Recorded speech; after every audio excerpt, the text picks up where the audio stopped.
Hi hello welcome back to our channel tasty once. ఈరోజు special dhaba స్టైల్లో PRAN masala curry అండి. చాలా టేస్టీగా ఉంటుంది. ఈ రెసిపీని నాన్, చపాతీ, బగారా రైస్ కాంబినేషన్లో తింటే చాలా బాగుంటుంది. ఇప్పుడైతే తలాతోక తీసేసి శుభ్రంగా కడిగి పెట్టుకున్నటువంటి 200 గ్రాముల రొయ్యలను అయితే తీసుకున్నాము. ఇప్పుడు దీనిలో 1 టేబుల్ స్పూన్ పసుపు, 1 టీ స్పూన్ ఉప్పు వేసి ఇలా మొత్తం అంతా బాగా కలుపుతూ రొయ్యలకి బాగా పట్టించి పక్కన పెట్టుకోవాలి.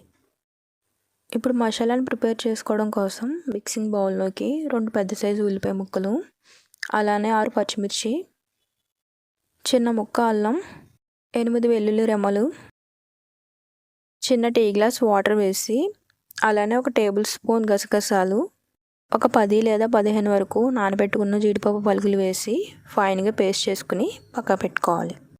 ఇప్పుడైతే స్టవ్ మీద ప్యాన్ పెట్టుకుని ప్యాన్ హీట్ అయిన తర్వాత 4 టేబుల్ స్పూన్స్ ఆయిల్ వేసి ఆయిల్ హీట్ అవనిచ్చి ఈ రొయ్యలు దీనిలో వేసి వేయించుకోవాలి. ఇలా పసుపు ఉప్పు వేసి వేయించుకోవడం వల్ల రొయ్యలు అనేవి నీచు వాసన రాకుండా ఉంటాయండి.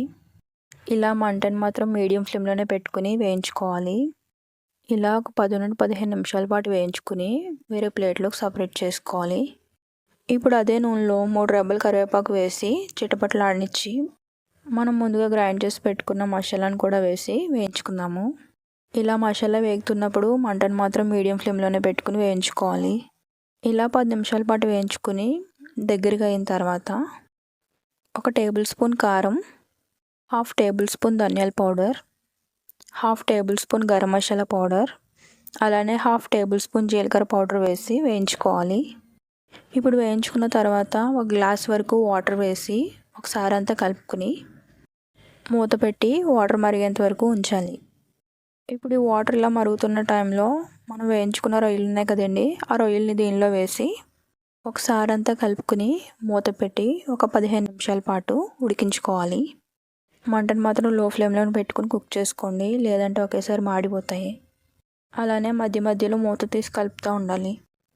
ఇప్పుడు దగ్గరికి ఎగిరి ఆయిల్ పైకి తేలిన తర్వాత కొత్తిమీర చల్లుకుని ఒకసారి అంతా కలిపి స్టవ్ ఆఫ్ చేసుకోవాలి.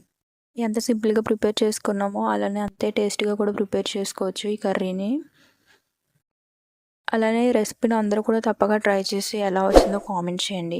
వీడియోని అయితే లైక్ అండ్ షేర్ చేసి మరిన్ని కొత్త రెసిపీస్ కోసం ఛానల్ అయితే సబ్స్క్రైబ్ చేసుకోండి. Thank you for watching.